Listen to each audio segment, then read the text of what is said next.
Durante anos, ninguém bateu na minha porta, até o dia em que uma viúva apareceu. Eu já não tinha mais forças, e naquele momento achei que era o fim. Mas o que ela fez depois mudou tudo. Recebi a notícia num domingo de quaresma, quando o calor já começava a rachar o barro do terreiro.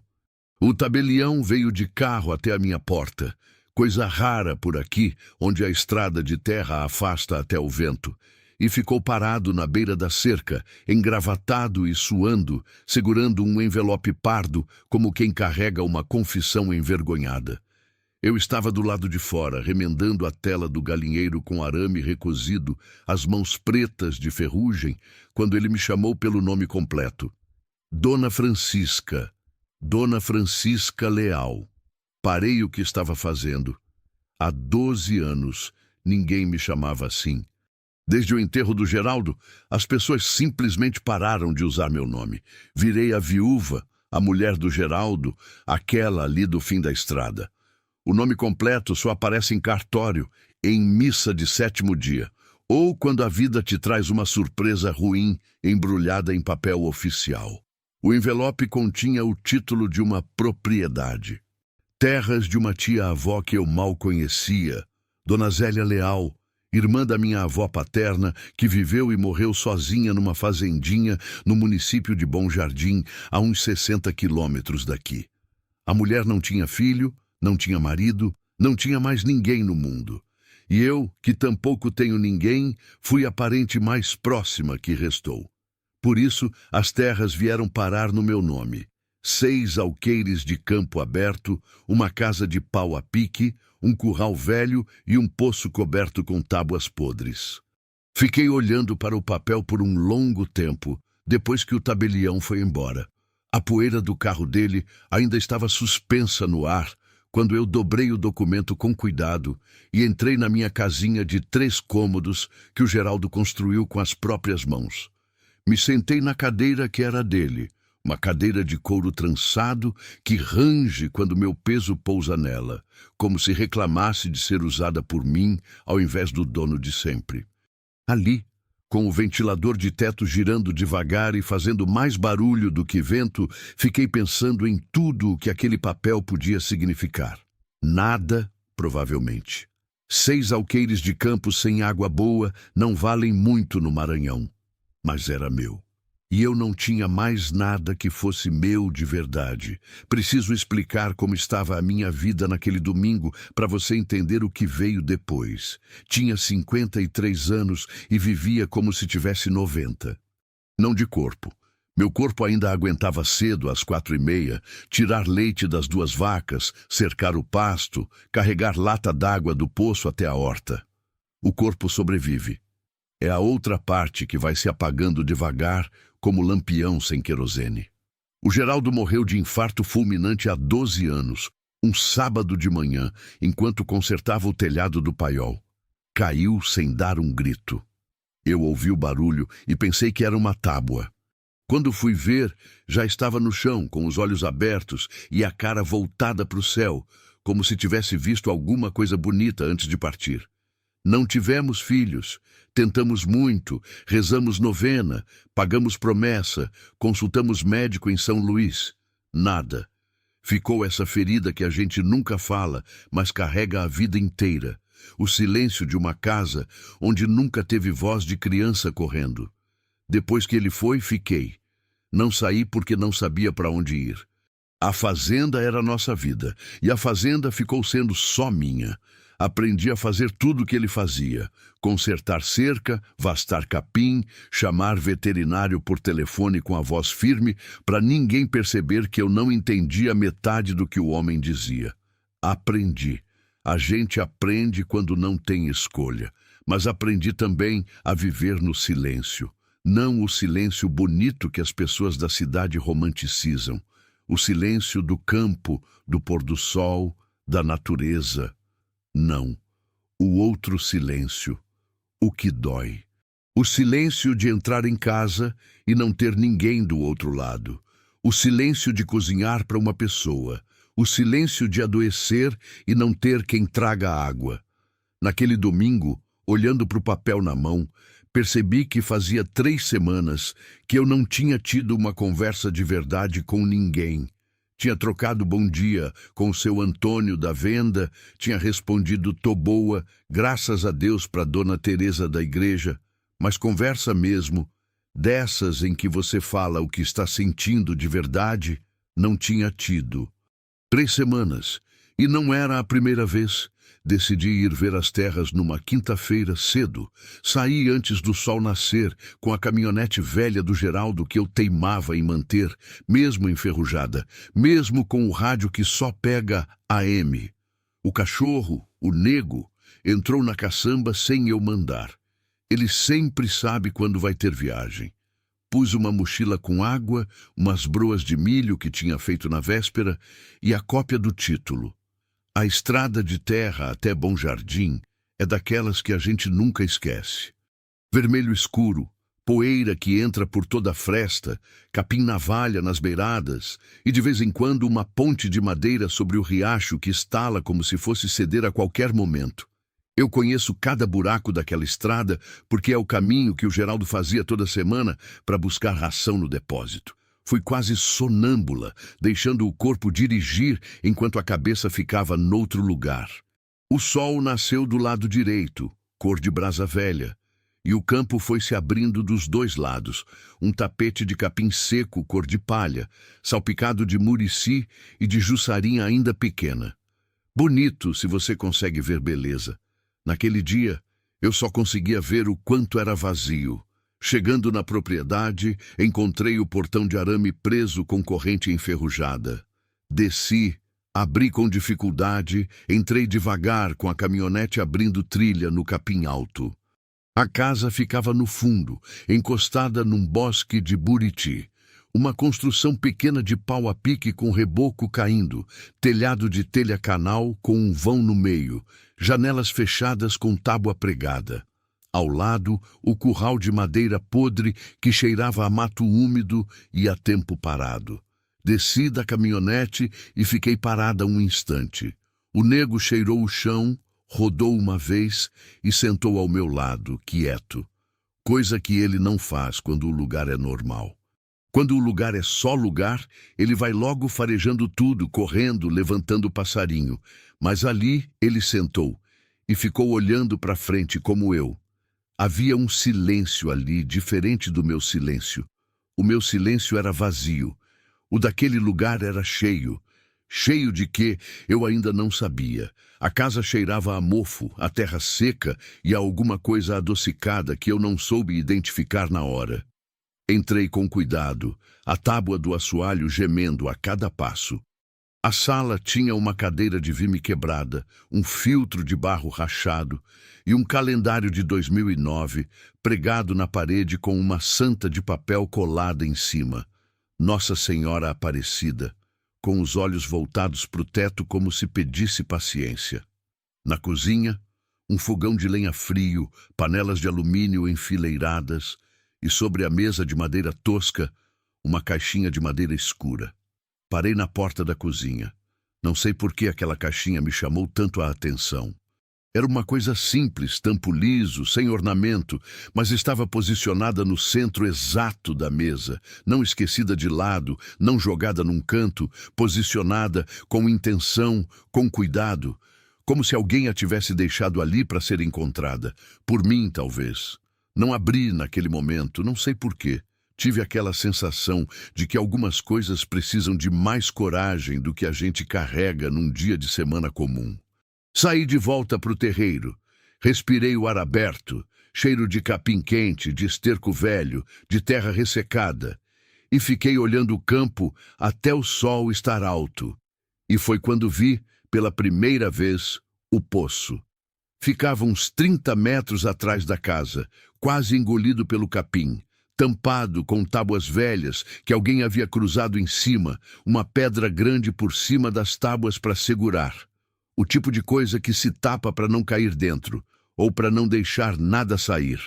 Fui até ele. Tirei a pedra, empurrei as tábuas de lado com o pé. O poço era fundo. A água lá no fundo refletia um pedaço de céu azul, uma janelinha de azul num buraco de escuro. O nego ficou longe. Não chegou perto nem quando eu chamei. Olhei para aquela água lá embaixo por um bom tempo. E tive, pela primeira vez na vida, a sensação clara de que estava sendo observada. Faz tempo que estou tentando entender por onde essa história começa de verdade. Se começa no Domingo do Papel, se começa na Estrada Vermelha, se começa no Poço. Acho que começa antes de tudo isso. Acho que começa no dia em que eu parei de esperar qualquer coisa da vida. E a vida resolveu me provar que eu estava errada. Voltei para dentro da casa porque o sol estava pesando demais. Esse sol do Maranhão em outubro não é sol comum. É uma coisa viva, com intenção, que empurra você para baixo como mão espalmada na cabeça. Entrei pela porta dos fundos, passei pela cozinha e a caixinha estava lá do mesmo jeito, no centro exato da mesa. Dessa vez não desviei o olhar. Me sentei na única cadeira que havia, uma banqueta de 3 pés que balançava do lado esquerdo. Pus a caixinha na minha frente. Era de cedro. Percebi isso ao passar o dedo na lateral. Aquela textura fina, levemente oleosa, aquele cheiro escuro de madeira antiga que não apodrece. Alguém tinha cuidado dessa caixa por muito tempo. O tampo não tinha fechadura, só encaixava. Respirei fundo, como se estivesse prestes a abrir algo que não se pode fechar de volta depois. Abri. Dentro havia 3 coisas. A primeira era um rosário de madeira escura, com a cruz pequena e uma conta partida ao meio. Daqueles rosários que ficam anos entre os dedos de uma pessoa rezando, os grãos lisos de tanto uso, lustrosos de toque humano. O tipo de objeto que guarda calor de mão mesmo depois de frio. A segunda era um envelope dobrado ao meio, com meu nome escrito na frente. Francisca. Só isso. Sem sobrenome. Sem endereço. Como se Dona Zélia soubesse, desde sempre, que eu seria a única a abrir aquela caixa. A terceira coisa me fez segurar o fôlego. Era uma fotografia em preto e branco, pequena, desbotada nas bordas. Mostrava 2 mulheres jovens em frente a uma casa de pau a pique. Essa mesma casa reconheci pela janela torta do lado esquerdo. Uma delas eu não conhecia. Alta, magra, cabelo preso, olhar direto para a câmera sem sorrir, como as pessoas sérias daquela época. Devia ser Dona Zélia Moça. A outra era minha mãe. Minha mãe que morreu quando eu tinha 8 anos. Minha mãe que eu mal me lembro. Só tenho dela a memória de um avental florido e o cheiro de arruda que ela guardava no guarda-roupa. Mas aquele rosto eu reconheci imediatamente, porque é o mesmo que vejo quando olho o meu próprio reflexo no espelho d'água do tanque. Fiquei olhando para a fotografia por um tempo que não sei medir. O nego entrou pela porta aberta, veio até mim, colocou o focinho no meu joelho. Não sei se ele sentiu minha mão tremendo ou se foi o silêncio que mudou de qualidade naquela cozinha. Mas ele veio e eu fui grata. Larguei a fotografia com cuidado, como se fosse quebrável, e peguei o envelope. A letra de Dona Zélia era daquelas letras de pessoa que aprendeu a escrever tarde e por conta própria. Grande, irregular, com as vogais abertas demais e as consoantes inclinadas para a esquerda, como se o vento as tivesse dobrado. Mas legível, muito legível, com uma clareza que me pareceu deliberada, como se ela tivesse escrito devagar de propósito. Francisca, se você está lendo isso, é porque Deus foi misericordioso e arrumou um jeito de te mandar até aqui. Eu rezei muito para isso acontecer antes de eu ir. Não te conheço de perto, mas te conheço de longe faz anos. Sua mãe, a Benedita, era minha comadre de coração. Não de batismo, mas de alma, que é o que vale. Quando ela adoeceu e foi embora tão cedo, eu fiz uma promessa para ela. Prometi que ia cuidar da menina dela se eu pudesse. Mas a vida foi me afastando, os anos foram passando, e a promessa foi ficando para trás, como essas coisas ficam quando a gente tem medo de encarar. Me arrependo. Essa terra é sua de direito, não só de papel. Sua mãe trabalhou aqui comigo por 2 anos antes de casar com seu pai. Ela amava esse lugar. Dizia que a água do poço daqui curava qualquer tristeza.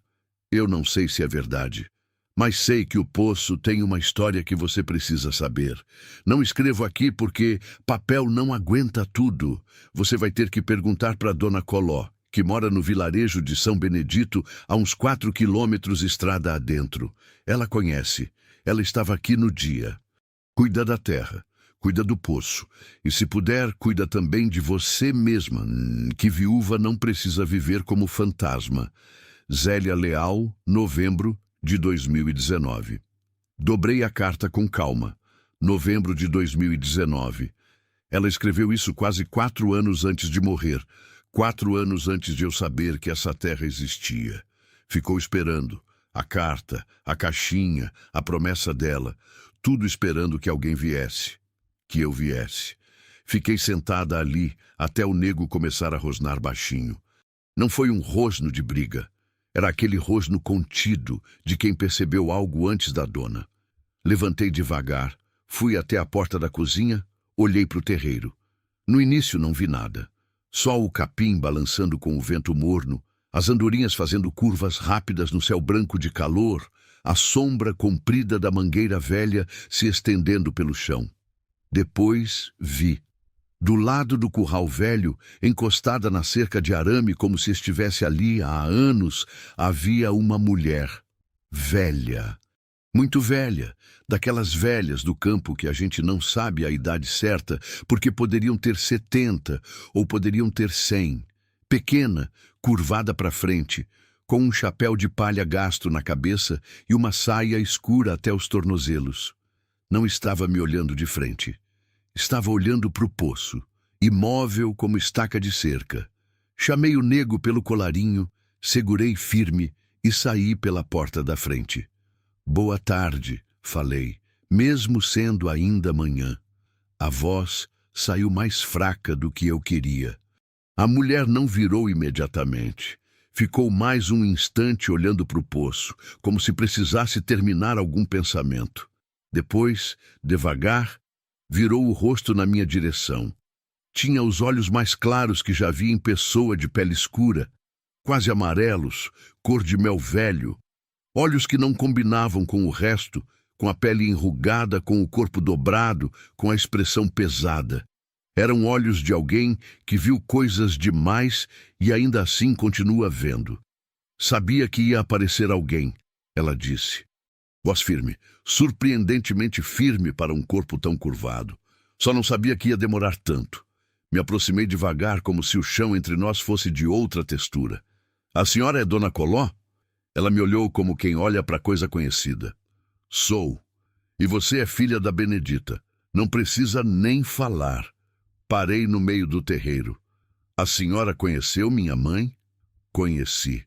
Ela tirou o chapéu, enxugou a testa com o avental. Conheci sua mãe, conheci a Zélia e conheço esse poço desde antes de qualquer um de vocês nascer.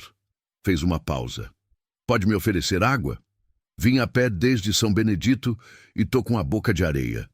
Achei água numa garrafa térmica que havia trazido na mochila. Sentamos na sombra da mangueira. Eu numa raiz exposta, ela numa pedra baixa que parecia ter sido posta ali de propósito, polida de tanto uso. O nego deitou entre nós, o que nunca faz com estranho. Aquilo me intrigou mais do que qualquer outra coisa até então. Como a senhora sabia que eu ia estar aqui hoje? Perguntei. Não sabia. Ela bebeu a água em goles pequenos e demorados. Venho aqui toda semana desde que a Zélia foi. Fico um tempo, olho o poço, volto. Prometei para ela que ia fazer isso até aparecer alguém da família. Por que olhar para o poço? Ela não respondeu na hora. Pôs a garrafa no chão entre os 2 pés, cruzou as mãos no colo e ficou olhando para o horizonte. Aquela faixa de capim seco que terminava numa fileira de buritis escuros no fundo da propriedade. Você leu a carta dela? Perguntou. Li. Então sabe que o poço tem história. Ela disse que a senhora ia me contar. Dona Coló balançou a cabeça devagar. Não de negação. De quem está organizando dentro de si uma coisa que ficou guardada por muito tempo e precisa sair na ordem certa. Eu vou te contar, disse, mas não hoje. Hoje você acabou de chegar. Hoje você olhou para a foto da sua mãe pela primeira vez em muitos anos. Eu sei que foi isso. Conheço a cara de quem viu coisa que não esperava ver. Virou os olhos mel na minha direção. Hoje você fica aqui, olha a terra, sente o lugar. Amanhã eu volto e te conto. Quis insistir. Senti aquele aperto de quem está na beira de uma coisa importante e não quer esperar. Mas havia algo na voz dela que não deixava espaço para pressa. Uma autoridade calma, do tipo que não vem de cargo nem de dinheiro, mas de ter vivido muito e ter entendido o suficiente. Tá bom, disse. Vou ficar. Ela assentiu, levantou com o esforço silencioso das pessoas muito velhas que não pedem ajuda e não aceitam pena, pôs o chapéu de volta na cabeça. Uma coisa, falei, antes que ela desse o primeiro passo. O poço. A senhora sabe se a água ainda presta? Dona Coló parou. Ficou de costas para mim por um momento. Quando virou, havia algo diferente nos olhos mel. Não exatamente medo. Algo mais antigo que medo. A água do poço sempre prestou, ela disse. O problema nunca foi a água. E foi embora pelo capim, devagar, sem olhar para trás. Passei o resto do dia percorrendo a propriedade. Andei pelo campo, contei as cercas que precisavam de conserto, olhei o curral. A terra era boa. Dava para ver mesmo com o mato tomando conta, o barro escuro nas baixadas, o capim gordo até onde a água chegava no período das chuvas. 6 alqueires pequenos, mas cuidados com atenção por alguém que sabia o que estava fazendo. Dona Zélia, sozinha, tinha mantido aquilo de pé por décadas, sozinha como eu. Perto do fim da tarde, me sentei na soleira da porta dos fundos com um pedaço de broa e olhei o pôr do sol engolir o campo. O céu ficou cor de laranja queimada, depois roxo escuro, depois uma faixa fina de rosa no horizonte que foi apagando enquanto as cigarras começavam. O nego encostou o corpo quente no meu lado. Ao longe, uma coruja chamou uma vez, 2, parou. Pensei na minha mãe trabalhando aqui, pisando nessa mesma terra, olhando talvez esse mesmo fim de tarde. Havia alguma coisa estranha e reconfortante nisso. Descobrir que eu tinha uma história num lugar antes de saber que o lugar existia. Pensei na promessa que Dona Zélia não cumpriu e na promessa de Dona Coló, cumprida religiosamente toda semana por uma mulher velha que andava a pé 4 quilômetros só para olhar para um poço tampado. Que história essa velha guardava, que precisava de toda essa contenção? Dormi no chão da sala, sobre um cobertor que havia trazido na mochila, com o nego aquecendo meus pés e a lua cheia entrando pela fresta da janela, com tábua mal pregada, fazendo uma listra de luz branca no assoalho de terra batida. E foi no meio da noite que ouvi, baixinho, quase no limite do sono e da vigília, o tipo de coisa que a gente não sabe se sonhou ou se ouviu de verdade. Uma voz. Ou não chegava a ser voz. Era mais como respiração com forma. Palavras no limite do inaudível, vindo de fora, vindo da direção do poço. Me levantei. Fui até a janela, empurrei a tábua com a palma da mão. O terreiro estava banhado de lua. O capim não se movia. O nego dormia sem se mexer. Nada. Só o campo aberto, o silêncio cheio de inseto e o poço lá no fundo, tampado, com a pedra grande em cima das tábuas. Fiquei olhando por um longo tempo. Depois voltei para o chão, puxei o cobertor até o queixo e fiz o que aprendi a fazer nos 12 anos de viuvez, quando o medo visita de noite. Fechei os olhos, respirei fundo e esperei o dia. Às vezes penso que o medo verdadeiro não é aquele que faz a gente gritar, é aquele quieto, o que fica, o que espera junto com você até o amanhecer. Acordei antes do sol com a boca seca e o corpo doído do chão. O nego já estava do lado de fora. Ouvi ele no terreiro, farejar, andar em círculo, parar. Me levantei com o joelho reclamando, como sempre faz nas manhãs frias, e fui até a porta. O céu estava naquele azul escuro de antes do amanhecer, quando as estrelas ainda insistem, mas a luz já começa a vencer pelo leste. O ar tinha aquele frescor de enganar, aquele fresquinho da madrugada que some em 20 minutos e deixa o calor no lugar. O poço estava lá, sempre estava lá, mas de manhã cedo, com aquela luz ainda incerta, ele parecia maior. A pedra em cima das tábuas, os capins altos ao redor curvados pelo orvalho, havia qualquer coisa num poço tampado que incomoda a mente descansada. Um poço aberto é só um poço. Um poço tampado é uma pergunta. Fiz fogo no fogão de lenha, achei um resto de café no fundo de uma latinha enferrujada na prateleira. Dona Zélia havia deixado ou era tão velho que ela mesma havia esquecido. Fiz assim mesmo, grosso, sem açúcar porque não tinha, e bebi de pé na porta da cozinha, olhando o campo clarear. O campo de manhã cedo no Maranhão tem uma beleza que dói um pouco. O capim molhado de orvalho ficando dourado aos poucos, os buritis lá no fundo como sentinelas escuras contra o céu que vai passando do roxo pro laranja pro azul claro. Os pássaros começando. Primeiro um, isolado, testando. Depois 2, 3 e de repente o mundo inteiro cantando ao mesmo tempo como se tivesse combinado. Pensei, minha mãe viu esse mesmo amanhecer e aquilo me aqueceu mais do que o café. Dona Coló chegou quando o sol ainda estava baixo, antes das 7. Apareceu pela mesma direção de antes, vindo pelo capim alto com passos curtos e firmes, chapéu de palha, saia escura, um embrulho de pano debaixo do braço. Dessa vez, o nego foi até ela. Não latiu, só foi, farejou a mão que ela abaixou sem hesitar e voltou para meu lado, como se aprovado. Trouxe tapioca. Ela disse chegando no terreiro. Fiz de manhã cedo. Não perguntou se eu queria. Entrou pela porta da cozinha como quem conhece a casa, que de fato conhecia, pôs o embrulho na mesa, abriu, tapioca com coco ralado, ainda morna, embrulhada em folha de bananeira. O cheiro tomou conta de tudo. Comemos sem muita conversa. Ela bebia o café grosso sem fazer cara, o que me disse que era mulher acostumada com o necessário, sem reclamar do suficiente. Quando terminou, pôs a cuia de lado e olhou para mim. Você ouviu alguma coisa de noite? Disse. Não perguntou. Eu parei. Como a senhora sabe? Porque todo mundo ouve na primeira noite. Ela passou o dorso da mão na boca. É o lugar se apresentando. Não é para ter medo. O que é? É história. Ela se levantou, foi até a porta da cozinha, olhou para o terreiro na direção do poço. Vem, vou te contar lá fora. Essa história não fica bem dentro de 4 paredes. Sentamos na sombra da mangueira de novo. Ela na pedra polida, eu na raiz. O nego deitou entre nós. O sol já estava subindo com vontade, mas a sombra da mangueira era generosa, e o vento morno passava de vez em quando balançando o capim em ondas lentas.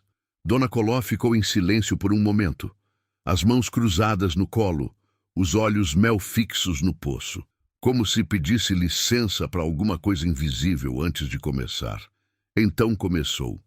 Isso foi em 1987, ela disse. Você devia ter uns 2 anos, 3. Sua mãe, a Benedita, trabalhava aqui com a Zélia faz uns 2 anos já. Vieram juntas de Imperatriz, as 2 moças, sem marido, sem família por perto, tentando a vida. A Zélia tinha herdado essa terra do pai dela e a Benedita veio ajudar por uma parte da colheita. Assim que era. Parou. Ajeitou o chapéu. A terra dava bem naquele tempo. Milho, mandioca, feijão, tinham umas galinhas, um porco, 2 vacas. Não era fartura, mas era vida. As 2 trabalhavam lado a lado, dormiam no mesmo quarto, dividiam tudo. Eram comadres de verdade, daquelas que a gente não acha fácil. O vento balançou o capim. Uma garça branca passou alto, devagar, como pontuação. Naquele ano veio uma seca brava. Não choveu de abril até outubro. O riacho secou, as roças murcharam, o gado começou a emagrecer. A Zélia e a Benedita foram economizando a água do poço para beber. Deixaram de regar, deixaram de lavar roupa direito, foram guardando para sobreviver. Ela fez uma pausa mais longa.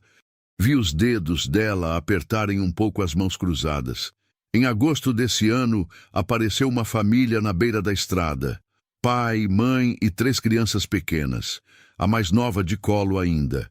Viajantes, gente de outra região, fugindo da seca de lá para tentar a seca daqui que diziam ser menos brava. O carro deles tinha quebrado na estrada de chão, o homem tinha ido a pé buscar ajuda no vilarejo e ficou a mulher com as 3 crianças no carro parado, no sol de agosto, com quase nada de água. Senti algo apertar no peito. O tipo de aperto que vem quando a história ainda não chegou no pior, e você já sabe que vai chegar. A Benedita achou eles quando foi até a estrada buscar uma encomenda que havia pedido. Trouxe para dentro. Dona Coló apontou com o queixo para casa. Deu o que tinha de comer, deu lugar para sombra, deu água, mas a água estava no fim. A Zélia calculou que tinham para uns 4, 5 dias, para elas 2. Com mais 5 pessoas, não chegava a 2. E o poço? Perguntei baixinho. O poço estava no fim também, fundo ruim aquele ano. A seca tinha baixado o lençol, mas ainda tinha um pouco. Ela levantou os olhos mel para mim. A Zélia disse para não usar, que precisavam guardar para elas, que a família tinha que esperar o homem voltar com ajuda. Silêncio. O capim ondulando. Um beija-flor apareceu e sumiu na mangueira. E a minha mãe? Dona Coló respirou fundo pelo nariz. Sua mãe disse que não. Disse que criança não esperava. Disse que Deus não tinha mandado aquela família até ali para elas fecharem a mão. Uma pausa. Brigaram. Primeira e única vez que brigaram na vida inteira delas juntas. A Zélia com medo, com razão. Era a terra dela, a responsabilidade dela.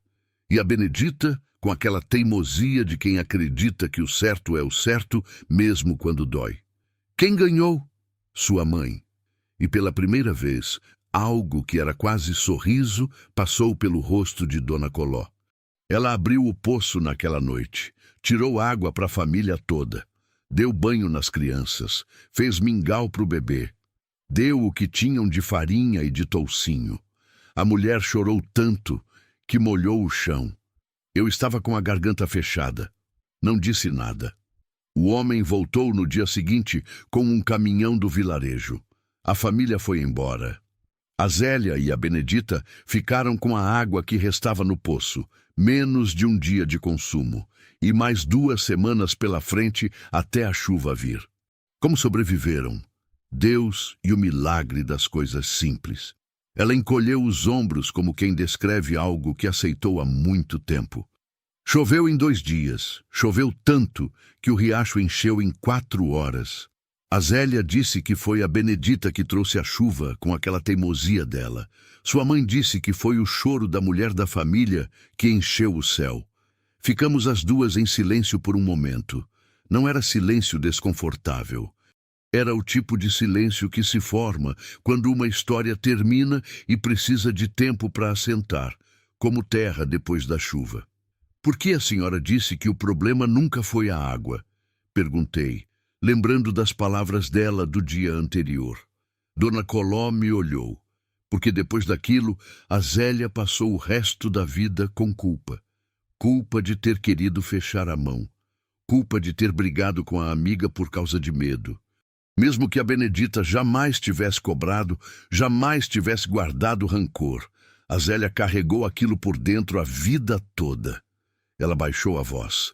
E quando a Benedita foi embora, casou, teve você e morreu cedo demais, a Zélia ficou com uma culpa ainda maior, de não ter cumprido a promessa de cuidar da filha.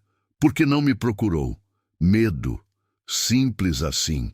Medo de chegar depois de tantos anos e não ser recebida. Medo de mexer em coisa que parecia já ter cicatrizado. O medo é covarde, Francisca. Ele fica te dizendo que é tarde demais, até ser tarde de verdade. Fechei os olhos por um instante. Pensei em Dona Zélia escrevendo aquela carta em novembro de 2019. Sozinha nessa cozinha, tampo de cedro fechado sobre as memórias. Pensei na minha mãe abrindo o poço numa noite de agosto com a certeza quieta de quem sabe que o certo é o certo. Pensei em mim mesma, 12 anos numa fazenda, com o silêncio crescendo ao redor como mato sem capinar. O mesmo medo, em gerações diferentes.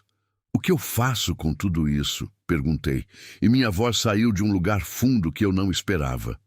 Dona Coló pegou o chapéu de palha, enrolou a borda com os dedos, olhou para o poço lá no fundo do terreiro. Você abre o poço, disse. Não esse, apontou para o peito. Esse aqui. Ficamos mais um tempo ali. Ela me contou outras coisas, menores, bordados ao redor da história principal. Que minha mãe cantava enquanto trabalhava, cantigas de roda, hinos de festa junina, inventava letra nova quando esquecia a original. Que tinha medo de cobra, mas não de trovão. Que ria de um jeito que o campo todo parecia ouvir. Cada detalhe era uma janela. Cada janela me mostrava uma mulher que eu mal tinha conhecido e que, de algum jeito, era parte do que eu era. Quando Dona Coló foi embora, de novo sem olhar para trás, de novo sumindo devagar no capim, fiquei sentada na raiz da mangueira até o sol estar alto. O nego dormia a meu lado com as patas esticadas. Lá no fundo, o poço tampado brilhava. A pedra esquentando no sol, as tábuas escurecendo de umidade pela manhã e clareando de seco à tarde, como coisa que respira. Levantei, fui até ele, tirei a pedra, empurrei as tábuas. Olhei lá dentro. A água no fundo era limpa, escura de profundidade, mas limpa. E desta vez, quando olhei para o reflexo meu lá no fundo, aquela mulher pequena num círculo de água, num círculo de pedra, não senti que estava sendo observada. Senti que estava sendo reconhecida. Minha mãe abriu esse poço uma vez para dar água para quem precisava. E a vida dela foi curta, mas foi inteira. Daquele jeito que certas vidas são. Não pelo comprimento, mas pela largura. Eu fechei os meus há 12 anos. Não o poço, o outro. Estava na hora de abrir. Decidi ficar. Não foi uma decisão que tomei em voz alta, nem que escrevi num papel, nem que anunciei para ninguém. Foi daquelas decisões que a gente percebe que já tomou quando tenta imaginar o contrário. Quando tenta imaginar voltar para minha casinha de 3 cômodos, sentar na cadeira que range, ouvir o ventilador barulhento e sente o peito fechar. A terra precisava de trabalho. A casa precisava de conserto. E eu precisava de qualquer coisa que me fizesse levantar de manhã com algo mais do que obrigação. Voltei para minha fazenda buscar o que precisava. Roupas, ferramentas, a cama de solteiro do quarto de hóspede que nunca tinha tido hóspede, o rádio de pilha que o Geraldo comprou numa feira e que ainda funcionava se você batesse a lateral direita 2 vezes antes de ligar. Pedi para minha vizinha, a Dona Teresa, tomar conta das minhas 2 vacas por um tempo, em troca de ficar com o leite. Ela aceitou sem perguntar muito. Dona Teresa é daquelas pessoas boas que entendem que certas mudanças não precisam de explicação. Levei 3 viagens de caminhonete. Na última, trouxe também um saco de cimento, cal, areia e as telas de arame que estavam sobrando no meu paiol. Se ia ficar direito. O trabalho é o melhor remédio que existe para quem pensa demais. Nos primeiros dias, trabalhei do amanhecer ao entardecer sem parar, limpando o mato ao redor da casa com foice e enxada, consertando as tábuas do assoalho podre, replastando o reboco caído. O barulho da foice no capim é um barulho bom, seco e ritmado, que ocupa a parte da cabeça onde os pensamentos difíceis gostam de morar. Fui descobrindo a propriedade aos poucos, como quem lê um livro antigo, cada canto uma página. Atrás do bosque de Buriti havia um brejo raso, que no tempo das chuvas devia virar um espelho d'água bonito. Do lado norte, encostada numa moita de bambu, a ruína de um chiqueiro velho, onde ainda havia, espantosamente, uma roseira sobrevivente, magra, espinhenta, mas com um botão vermelho insistindo em abrir no meio de tanta abandono. Parei na frente dela por um tempo sem entender por que aquilo me comoveu tanto. Uma roseira, sem ninguém para regar, sem ninguém para ver, abrindo flor assim mesmo. Cortei a flor com cuidado, levei para dentro, pus num copo d'água na janela da cozinha. Parecia que a casa respirou. Foi na quinta-feira, 4 dias depois que cheguei, que o nego começou a se comportar diferente. Estava eu consertando a cerca do lado leste, martelando o grampo, puxando arame, quando percebi que ele tinha parado de me seguir. Virei. Ele estava uns 20 metros atrás, parado no meio do capim, com a orelha levantada e o rabo baixo. Não estava olhando para mim. Estava olhando para o lado, para o trecho de campo entre a minha propriedade e a propriedade vizinha, onde o capim era mais alto, mais denso, já na altura do peito. Nego, vem cá. Ele não veio. Ficou parado, os olhos fixos naquele capim e soltou um rosno baixíssimo. Daqueles que você sente mais do que ouve. Parei o trabalho, fincei o martelo no chão. Olhei para o capim. Nada se via. Mas o vento não estava soprando, e o capim naquele trecho estava se movendo. Movimento de baixo para cima, lento demais para ser vento e reto demais para ser bicho. Como se algo grande estivesse abaixado lá dentro, se deslocando devagar. Senti o suor frio na nuca antes de sentir qualquer pensamento formado. "Tem alguém aí?" chamei. A voz saiu firme. Aprendi faz tempo que a voz precisa sair firme mesmo quando o resto está tremendo. O capim parou de se mover. Silêncio total por 3, 4 segundos. Até os insetos pararam. Depois, de uma vez, um bando de rolinha explodiu do capim. 10, 15 pássaros saindo em disparada, batendo asa com aquele barulho seco de susto. O nego latiu uma vez, alto, e correu até mim. Fiquei parada segurando o cabo do martelo com as 2 mãos. O capim continuou parado. Não apareceu ninguém, não houve mais movimento, mas havia algo ali. Eu sabia. Da mesma certeza animal com que a gente sabe certas coisas no campo, onde o corpo aprende antes da cabeça, havia algo ou alguém naquele capim que não queria ser visto. Naquela noite não consegui dormir direito. Fiquei ouvindo os barulhos do campo com atenção demais. O estalo da madeira resfriando, o canto do grilo, o vento batendo na telha solta que eu ainda não tinha consertado. O nego dormiu encostado na porta, o que nunca fazia na minha fazenda. Como se ele também estivesse de guarda. De madrugada acordei com ele rosnando de novo. Desta vez não fui até a janela. Fiquei quieta, de olho aberto no escuro, escutando. E ouvi. Não era voz desta vez. Era um som diferente, um atrito, muito leve, como sandália de couro arrastando em terra batida. Passos. Lentos, cuidadosos, de quem não quer fazer barulho, mas não consegue sumir completamente. Vindo do lado de fora, passando pela lateral da casa, indo na direção do fundo, na direção do poço. Me levantei. Peguei a lanterna que deixava do lado da mochila.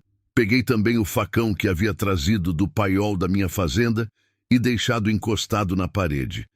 Não por medo de bicho, achei na época, mas porque no campo a gente sempre leva a ferramenta. Agora entendia por que o instinto mandou trazer. Fui até a porta dos fundos. Respirei, abri. O terreiro estava na meia luz da lua crescente. Não a lua cheia do primeiro dia, mas o suficiente para ver vultos e sombras. Acendi a lanterna baixinho, varrendo o chão com o feixe de luz, e vi. Do lado do poço, agachada, havia uma figura.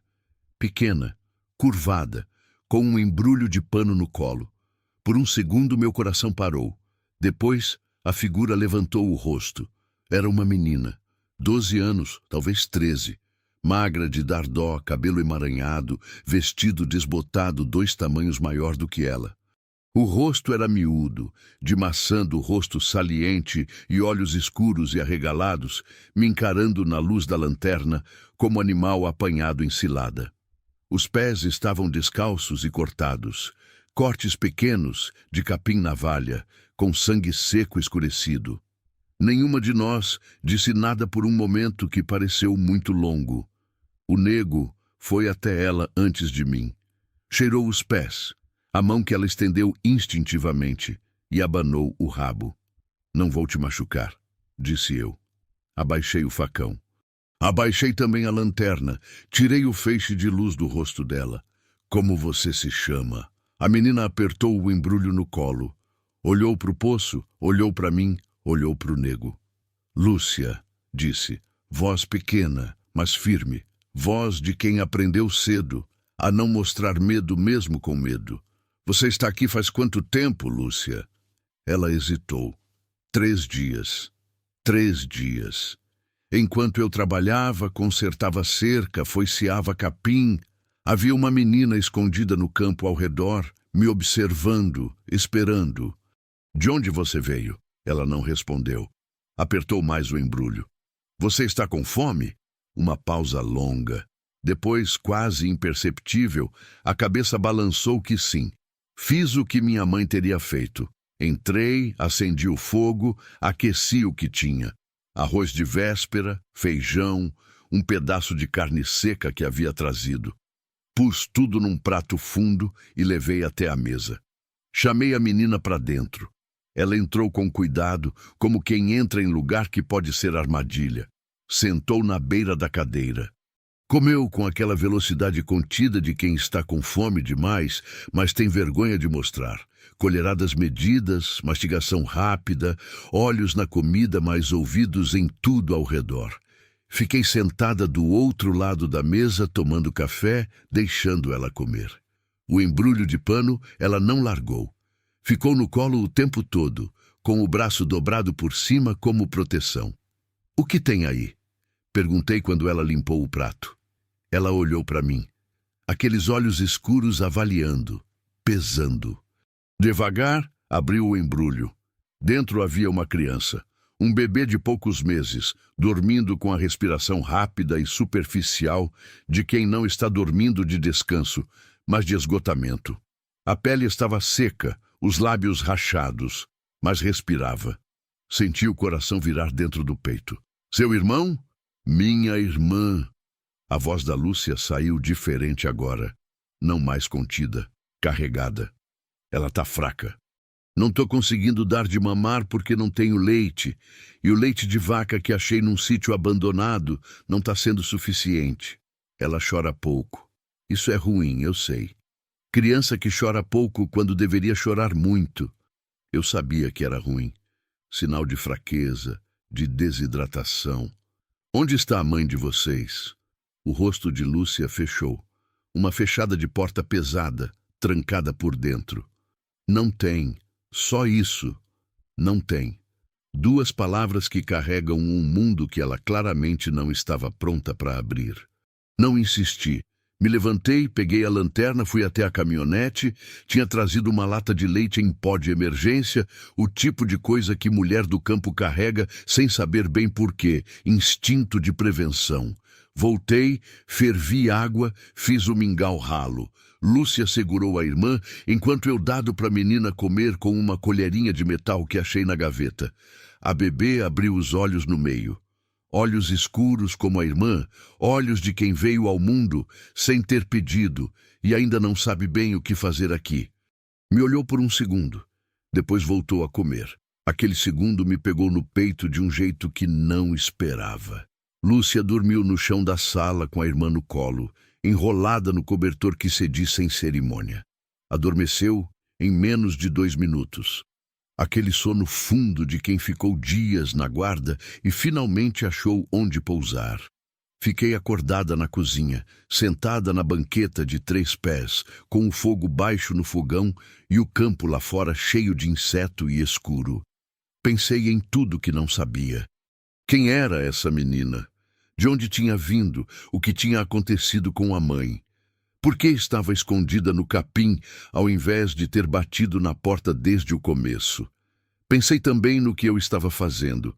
Sozinha numa propriedade herdada, no meio do Maranhão, com uma menina desconhecida e um bebê doente no chão da minha sala. Se alguém estivesse procurando essas crianças, eu podia estar me metendo em coisa grande.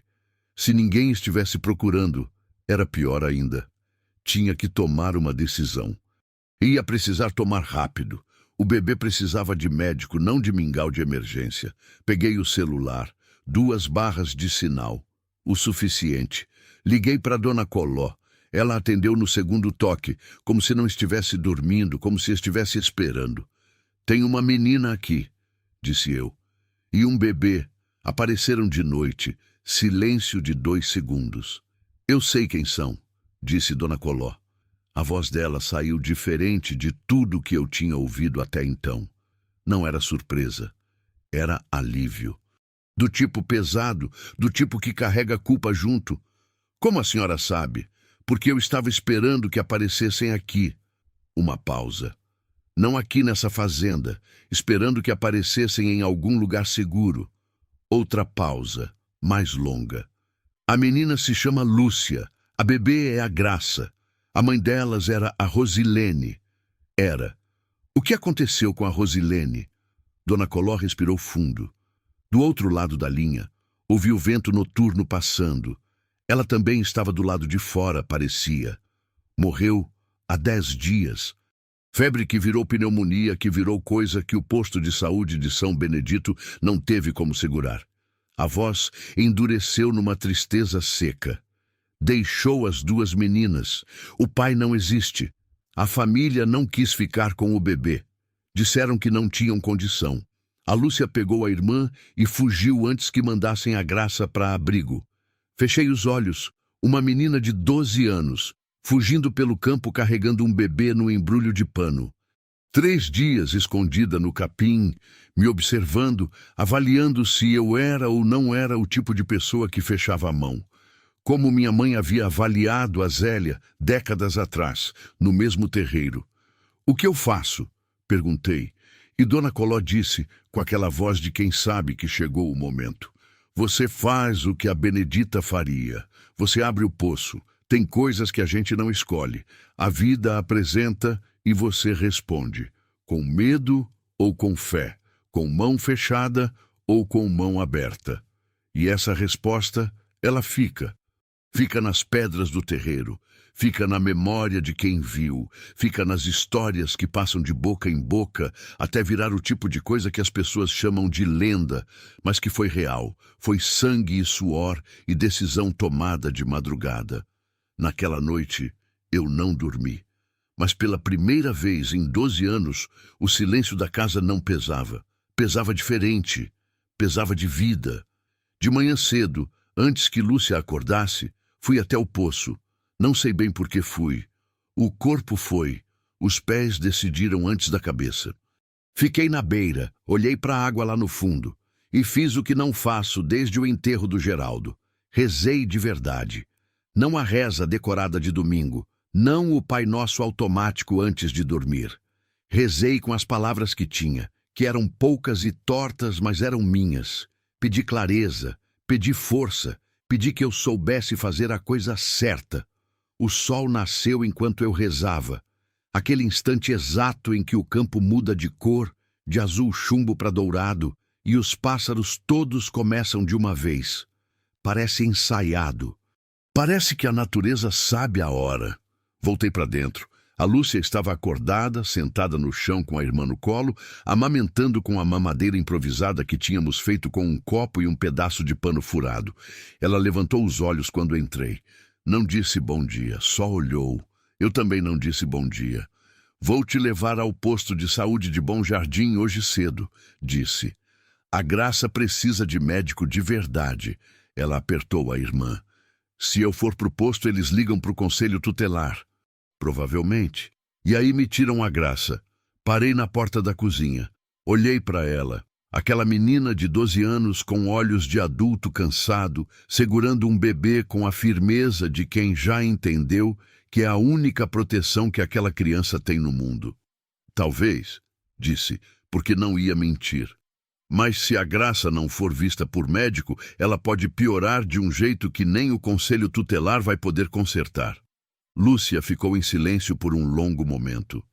Os olhos molharam, mas não caíram. Ela tinha o tipo de dignidade que não chora fácil, não por frieza, mas por disciplina de sobrevivência. A senhora vai junto? Perguntou. Vou, e não saio de lá sem saber onde vocês duas vão ficar. Ela me olhou com aquela avaliação demorada que eu já conhecia, a mesma do primeiro momento no terreiro, quando eu era ainda desconhecida. Depois assentiu. No posto de Bom Jardim, a enfermeira era uma mulher gorda e eficiente, chamada Graciete, que examinou a bebê com aquela rapidez de quem viu muita coisa e se assustou com poucas. Desidratação leve, disse. Nada que soro e 2 dias de leite correto não resolvessem. Deu uma injeção, receitou fórmula, mandou voltar em 3 dias. Não perguntou nada demais. Olhou para mim, olhou para Lúcia, olhou para bebê e tratou. Às vezes as pessoas simplesmente fazem o que precisam ser feito. Na saída, a Graciete me segurou pelo braço enquanto Lúcia estava no banheiro. Essa menina está bem? Perguntou baixinho. Ainda não, respondi. Mas vai estar. Ela me olhou por um segundo, larga minha mão, voltou para dentro. No caminho de volta, Lúcia ficou com a irmã no colo no banco do passageiro, olhando pela janela o campo passando. Não disse nada por um longo tempo. O rádio pegou uma estação AM de São Luís, que tocava baião antigo, e o forró do Luiz Gonzaga encheu o silêncio sem pedir licença. Minha mãe gostava desse, disse Lúcia de repente, sem tirar os olhos da janela. Da música? Desse homem que canta. Ela dançava com a gente na cozinha quando achava que ninguém estava vendo. Fiquei olhando para a estrada vermelha. Senti aquele nó familiar na garganta. A minha mãe também dançava sozinha, disse. Lúcia virou o rosto na minha direção por um instante. Não disse nada, mas algo passou entre nós naquele momento. Reconhecimento, talvez. O tipo que não precisa de palavra. Foi naquela tarde, por volta das 3 horas, que o carro apareceu. Eu estava no telhado. Havia subido para tapar o vão com telha nova que havia buscado em Bom Jardim, quando ouvi o motor na estrada de chão. Motor de carro grande, caminhonete ou SUV, aquele barulho grave que a gente aprende a reconhecer no campo, porque é diferente do motor raquítico das caminhonetes velhas como a minha. Lúcia estava na sombra do terreiro, brincando com o nego, enquanto a Graça dormia numa caixinha de madeira que eu havia improvisado de berço. Quando ouviu o motor, ela parou de brincar. Vi de cima o corpo dela ficar rígido de um segundo para o outro, como um bicho que ouviu galho quebrando no mato. O carro parou na beira da estrada, do lado de fora do portão de arame. Não entrou. Dele desceu um homem. 40 e poucos anos, camisa social azul aberta no colarinho, calça de tecido. Não era do campo. Os sapatos eram de couro, errados para aquele chão. Ficou parado do lado de fora do portão, olhando para o terreiro com uma calma que era calculada, do tipo que incomoda mais do que agitação. Boa tarde, chamou.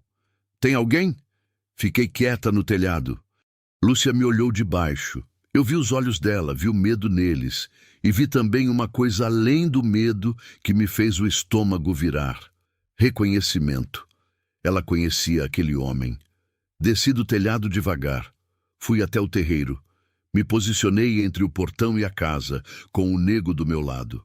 Boa tarde, respondi. O que o senhor precisa? Ele sorriu. Era um sorriso que não chegava aos olhos. Me chamo Valdecir. Sou sobrinho da falecida Dona Zélia Leal. Fiquei sabendo que a propriedade foi passada para uma parente. Vim me apresentar de vizinho para vizinho. Mentira. Não havia sobrinho de Dona Zélia em nenhum papel que o tabelião havia me mostrado. Dona Zélia não tinha parentes vivos além de mim. Que bom, disse eu. Mas agora não é boa hora.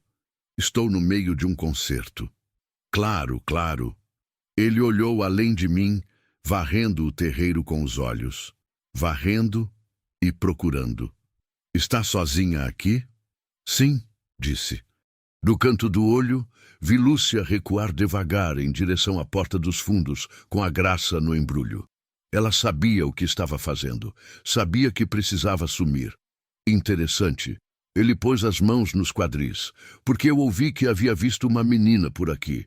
Filha de uma conhecida minha que faleceu recentemente. Família está preocupada. Sabe como é? Família. Aquela palavra na boca dele soou errada.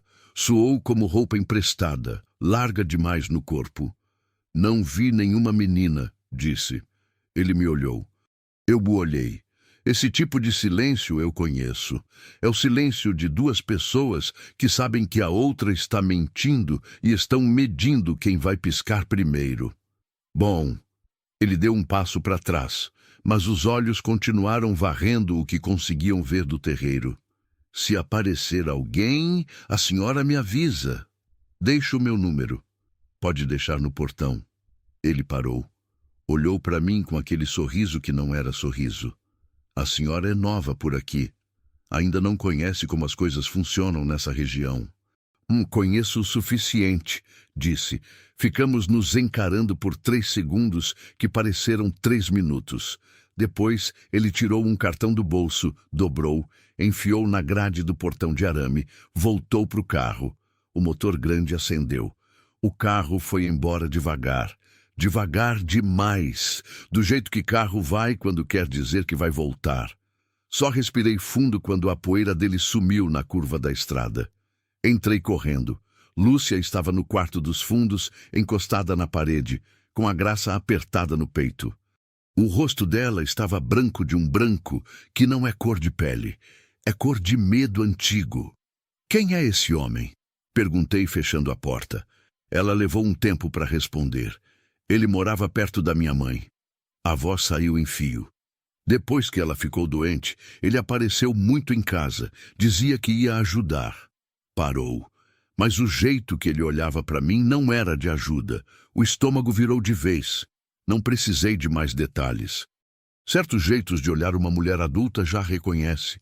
E quando reconhece numa criança, o que sente não tem nome adequado. É uma mistura de raiva e náusea e vontade de se pôr na frente de algo com o corpo inteiro. Ele sabe que você está aqui? Acho que suspeita.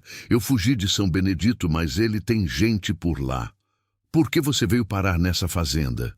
Ela me olhou.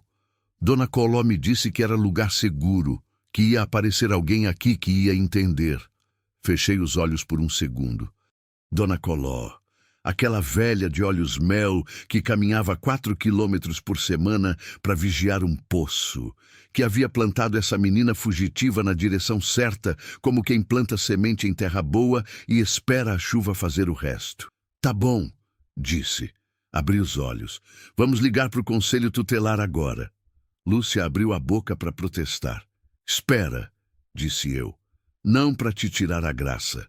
Para proteger vocês duas antes que esse homem volte.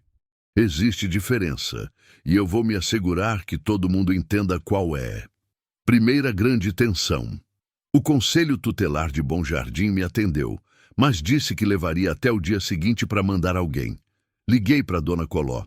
Ela disse que ia falar com o padre de São Benedito, que conhecia o delegado de plantão. Liguei para minha vizinha, Dona Teresa, que, além de cuidar das minhas vacas, tinha um filho que era cabo da PM em Imperatriz e que, quando o assunto era criança em perigo, não pedia 2 vezes.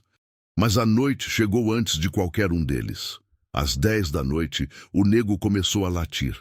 Latido alto, urgente, contínuo. Não o rosno contido de quando farejava coisa estranha. Era latido de alarme. Me levantei da cadeira onde estava de guarda. Fui até a janela, espiei pela fresta. O portão de arame estava aberto. Alguém havia cortado o cadeado. A caminhonete do Valdecir estava parada no começo da estradinha de terra que levava à casa, com os faróis apagados. Do lado de fora, 2 figuras se aproximavam a pé. Ele e outro homem, mais novo, que eu não conhecia. Vinham devagar, confiantes, com aquela confiança de homem que está acostumado a que as coisas cedam à frente dele. Senti o medo, não vou mentir. Senti o medo físico, aquele que não é pensamento, mas é corpo, que é mão suando no cabo do facão, que é coração batendo no pescoço, que é visão que afunila. Mas senti outra coisa também, mais funda que o medo. Não iam entrar naquela casa. Fui até o quarto. Lúcia, levanta, pega a Graça e vai pro banheiro, fecha a porta por dentro, não abre para ninguém que não seja eu. Entendeu? Ela entendeu, sem perguntar, sem hesitar. Levantou, pegou a irmã, foi. Voltei para a sala, peguei o celular, liguei para o cabo da PM, o filho da dona Teresa. Atendeu no segundo toque. Tem um homem invadindo minha propriedade agora, disse. A voz saiu firme, fina, mas firme. Propriedade de Francisca Leal, estrada vicinal de Bom Jardim para São Benedito, antes da ponte do córrego do Angico. Vem rápido. Tô ligando agora pro plantão de lá, ele disse. Fica em linha comigo. Fiquei com o celular na mão esquerda e o facão na direita. O nego latia no terreiro. Ouvi os passos chegando. Ouvi a voz do Valdecir mandando o cachorro calar. O nego não calou. Então ouvi a batida na porta.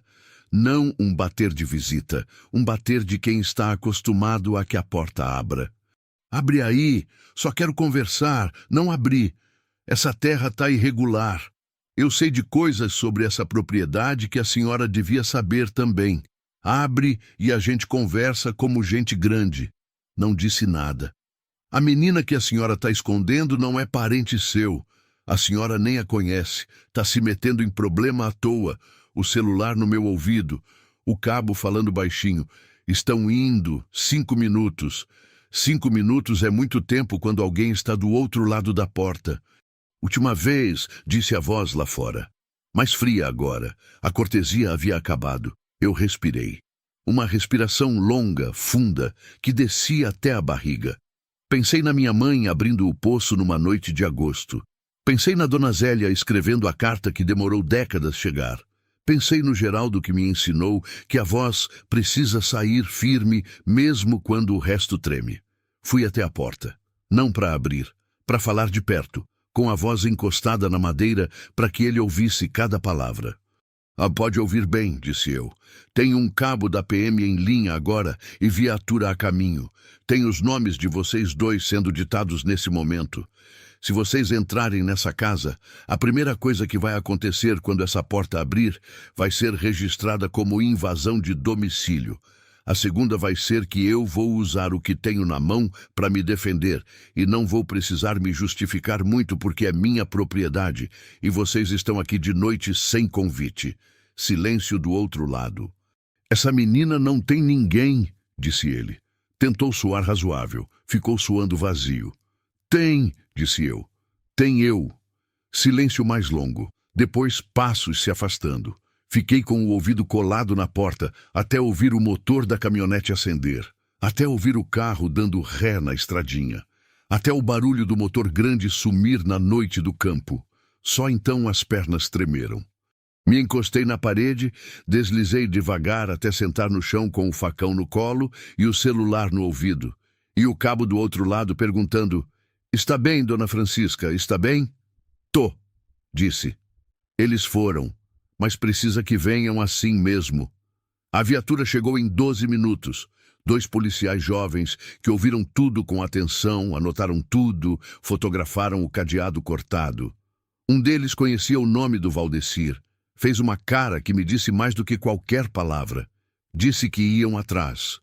O conselho tutelar chegou na manhã seguinte. Uma assistente social chamada Cleide, miúda, óculos de grau grosso, voz de quem não aceita conversa torta. Ouviu Lúcia. Ouviu eu. Leu o que os policiais haviam deixado. Ficou um tempo olhando para as 2 meninas. Lúcia na cadeira, a Graça no berço improvisado, o nego deitado aos pés como se fosse deles. "Você quer ficar com elas?" me perguntou a Cleide, direta como tiro. Fiquei parada. A pergunta era grande demais para responder de pé. Mas também era simples demais para enrolar. "Quero", disse. Lúcia levantou os olhos. "Não vai ser rápido", disse a Cleide. "Tem processo, tem avaliação, tem papel, vai demorar." "Eu sei esperar", disse eu. Naquela noite, depois que todos foram embora, eu, Lúcia e a Graça ficamos no terreiro vendo o céu estrelado de outubro. Lúcia perguntou como se chamava o conjunto de estrelas que formava um risco longo no céu. Via Láctea, eu disse. Ela ficou olhando. Parece estrada, ela disse. É estrada, eu disse. É a estrada maior que existe. Ficamos as três ali por um tempo que não precisou de relógio. O nego entre nós, o campo ao redor, o poço tampado lá no fundo. Não, espera. Desta vez eu tinha deixado aberto. A tampa estava de lado, e a água lá no fundo pegava o brilho das estrelas e devolvia para o céu como oferta. Minha mãe tinha razão. A água daquele poço curava qualquer tristeza. Fim do capítulo 5º. O capítulo 6, o último, é o capítulo do tempo. Meses depois. O que restou, o que mudou, o que foi embora e o que ficou. E a pergunta final que Francisca ainda carrega. O que foi real naquilo tudo? Deseja continuar? Tem coisas que só o tempo explica. E tem coisas que o tempo passa por cima sem explicar coisa nenhuma. Só arruma, como quem arruma a gaveta velha sem jogar nada fora. Só coloca numa ordem que dá para viver. Escrevo isso agora sentada na soleira da porta dos fundos, olhando o terreiro de tarde. São quase 6 meses desde aquela noite do cadeado cortado. Outubro virou novembro, novembro virou dezembro, com as primeiras chuvas barulhentas batendo na telha nova que eu mesma coloquei. Dezembro virou o ano novo que a gente comemorou com arroz doce e rojão comprado na venda do seu Antônio de São Benedito. E o ano novo virou março, com as roças plantadas e o capim gordo de tanta chuva. E agora estamos em março. E o campo está verde, de um verde que parece mentira. O tipo de verde que a terra do Maranhão guarda escondido durante a seca inteira e solta de uma vez, quando a chuva chega, como segredo que não aguentou mais. Lúcia está na escola. Isso ainda me pega desprevenida às vezes. Virar e não ver ela no terreiro, lembrar que ela está na escola e sentir aquilo que só pode ser chamado de orgulho. Mas é um orgulho misturado com coisa mais funda, coisa que não tem nome simples. A escola fica em São Benedito, 4 quilômetros, e ela vai a pé toda manhã com a mochila cor-de-rosa que a Cleide do Conselho Tutelar trouxe numa das visitas como se fosse coisa normal, como se mochila cor-de-rosa fosse coisa que assistente social carrega no carro por hábito. Vai a pé e volta a pé. Conheço cada metro daquela estrada de chão vermelho agora. Percorri com ela nas primeiras semanas, até que ela disse com toda a autoridade dos seus quase 13 anos que não precisava mais de companhia. Obrigada. Disse exatamente assim. Não preciso mais de companhia, obrigada. Com aquela formalidade que as crianças usam quando estão testando a própria autonomia. Eu disse tudo bem e fiquei no portão olhando ela sumir na curva da estrada. Depois entrei, sentei na banqueta de 3 pés, que não balança mais porque eu consertei o pé frouxo, e fiquei um tempão ali sem fazer nada, com aquele tipo de coisa no peito que demora para entender, mas que é, se eu for honesta, felicidade. Felicidade tem um gosto estranho quando a gente ficou muito tempo sem ela. A gente estranha, a gente desconfia, fica esperando alguma coisa estragar, mas não estragou.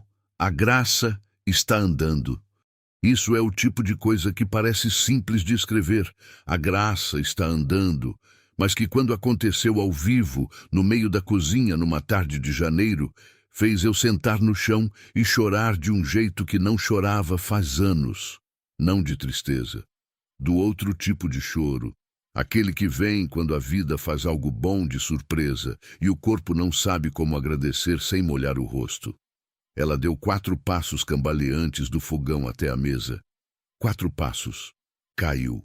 Olhou para mim com aquela expressão de quem acabou de descobrir que fez algo impressionante. Então riu. Aquele riso de bebê que é som puro, sem malícia, sem história. E tentou de novo. Lúcia estava do lado e gritou de um grito que o nego assustou e latiu, e os 3 juntos fizeram um barulho que provavelmente deu para ouvir em São Benedito. Naquela noite, deitada, pensei no quanto aquela casa havia mudado de som. Antes era silêncio. silêncio de relógio na parede, silêncio de fogão que só acende para uma pessoa, silêncio de porta que não bate porque ninguém entra nem sai com pressa. Agora tem voz de criança correndo. Tem o barulho de colher caindo no chão de manhã cedo, porque a Graça descobre todo dia que colher cai e faz barulho. Tem o nego latindo pro nada porque aprendeu que tem gente que ri quando ele late. Tem a Lúcia cantando no banho, baixinho, envergonhada, mas cantando, e às vezes eu reconheço a melodia e não digo nada para não estragar. A casa respira. É a mesma casa de pau a pique de Dona Zélia, com o mesmo telhado de telha-canal, o mesmo assoalho de madeira que range nos mesmos lugares. Mas é outra casa. A casa é o que as pessoas dentro dela fazem com o ar. O processo de guarda está andando. A Cleide é rigorosa, detalhista, do tipo que não assina papel com pressa, mas é justa. Veio 3 vezes já, ficou horas cada vez. Conversou com Lúcia sozinha, conversou comigo sozinha, observou a rotina, anotou tudo num caderno de capa dura que carrega debaixo do braço como se fosse parte do corpo. Na última visita, antes de ir embora, parou na porta da caminhonete e disse: "Você está fazendo certo. Só isso." Entrou no carro e foi. Fiquei no portão com aquelas 4 palavras no peito por um bom tempo. Não era sentença judicial. Não era documento assinado, mas tinha peso de coisa verdadeira.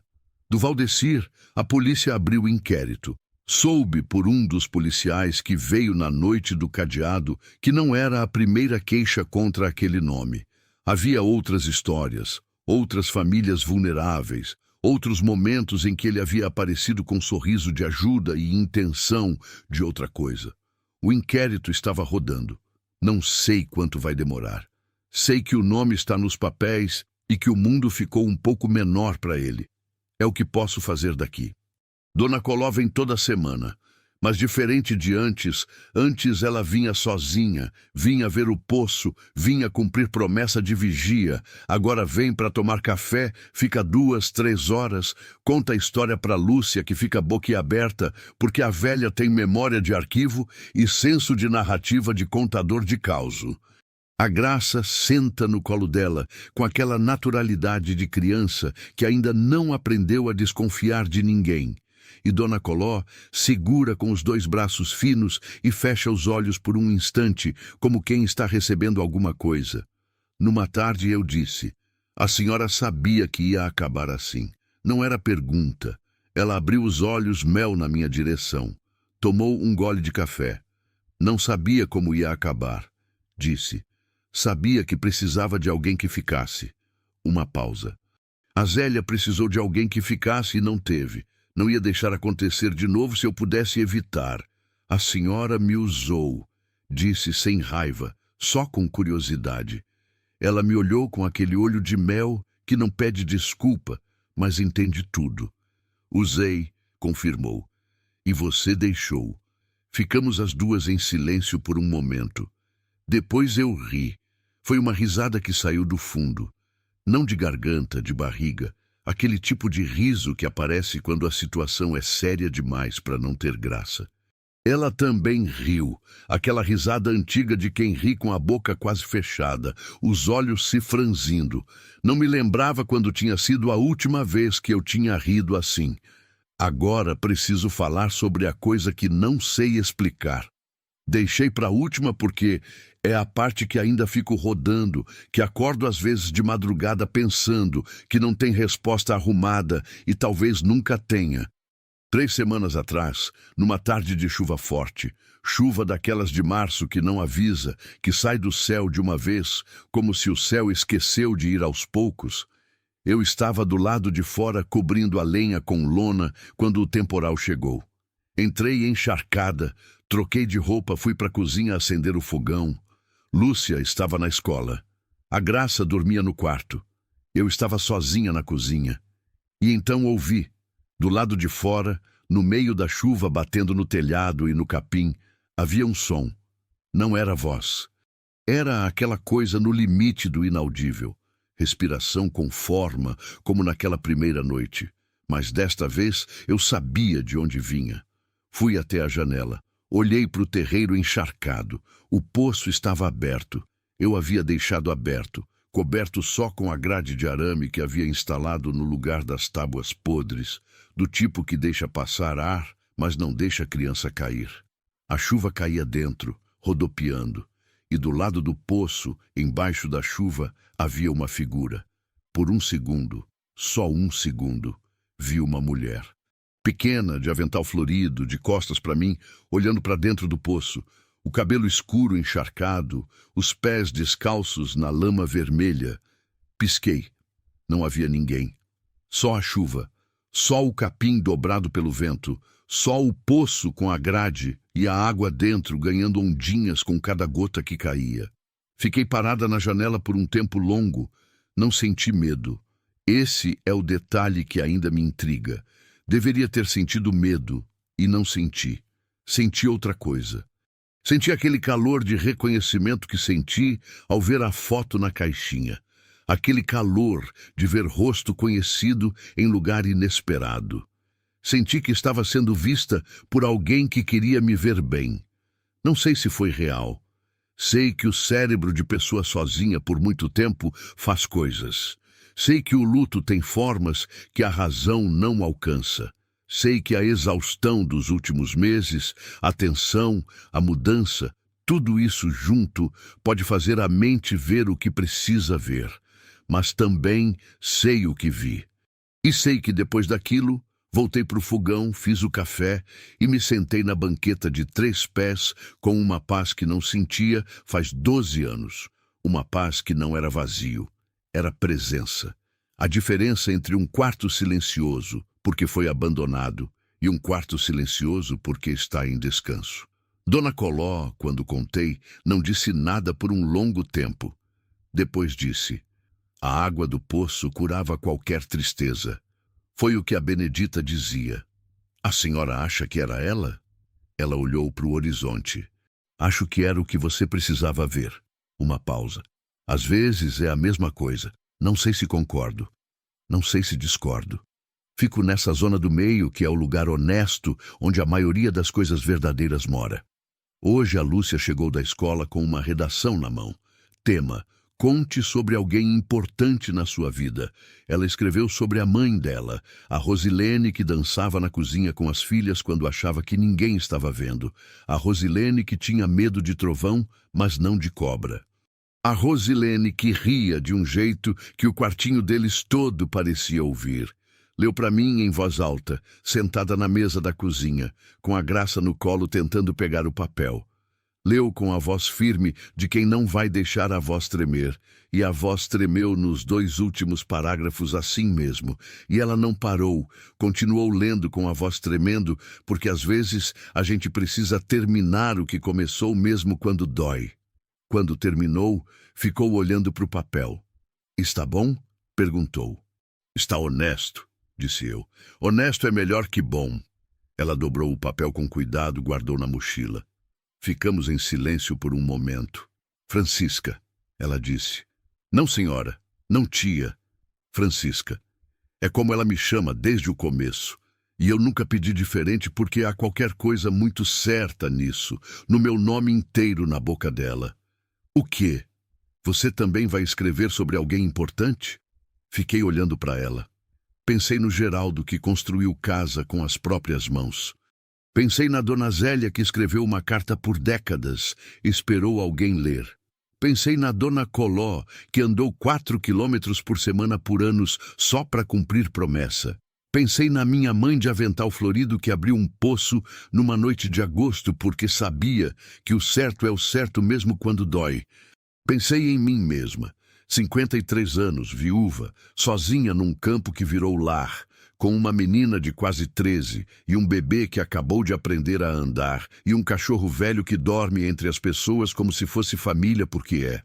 Já estou escrevendo, disse. Ela me olhou sem entender. Eu sorri. É você, disse. E a Graça, e a Dona Coló, e a sua mãe que eu não conheci, mas que parece que já conheci.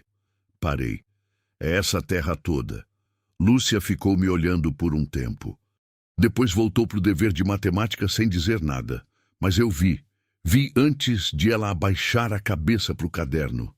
Aquela coisa no rosto dela que as crianças têm quando estão satisfeitas, mas ainda não sabem o nome do que sentem. Ainda vão aprender. Tenho tempo para ensinar. O sol está baixando agora. Fica a cor de brasa velha primeiro, laranja escuro, depois esse roxo que o céu do Maranhão sabe fazer melhor do que qualquer outro céu que já vi. Os buritis lá no fundo da propriedade ficam pretos contra a luz, como escrita num papel dourado. As cigarras começam.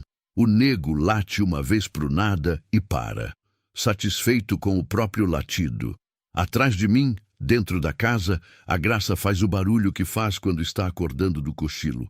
Meio gemido, meio chamado, aquele som que apressou meus passos mais vezes do que qualquer alarme. Logo a Lúcia vai até ela antes de mim, porque aprendeu a ouvir a irmã com o ouvido do lado direito mesmo dormindo. Aquela atenção de mãe que a vida instalou nela cedo demais e que eu rezo para amenizar com o tempo, com segurança, com a rotina, que diz alguém vai cuidar, você pode descansar. O poço está aberto ao meu lado, com a grade de arame e a água lá no fundo pegando o último reflexo do céu. Um pedaço de roxo tremendo num círculo de escuro. Pus a mão na borda de pedra. Pedra quente do sol do dia, áspera de musgo seco, a mesma pedra que minha mãe tocou, a mesma que Dona Zélia tocou, a mesma que aquela mulher de família parada na estrada de agosto de 1987 talvez tenha tocado ao beber a água que foi dada por mão que não fechou. Toda essa história passando por essa pedra, toda essa água guardando memória. Não sei se o que vi na janela naquela tarde de chuva foi real. Não sei se promessa de viúva morta chega até filha de comadre, décadas depois, por via de envelope pardo e tabelião engravatado. Ou se foi só o modo que o acaso escolheu para me empurrar para onde eu precisava chegar. Não sei se o poço cura tristeza, ou se foi só a minha tristeza que estava pronta para ser curada e precisava de qualquer coisa para se agarrar. Não sei essas coisas. Sei que cheguei aqui sozinha e que não estou mais. Sei que minha mãe abriu esse poço uma vez para dar água a quem precisava e que eu abri o meu, o outro, o de dentro, para receber quem precisava de abrigo. Sei que a roseira ao lado do chiqueiro velho deu 3 flores novas essa semana, sem que eu pedisse, sem que eu regasse direito, só porque é a natureza da roseira dar flor enquanto estiver viva. E sei que 53 anos é a idade que algumas pessoas chamam de tarde demais, mas que eu chamo, a partir de agora, de exatamente a hora certa.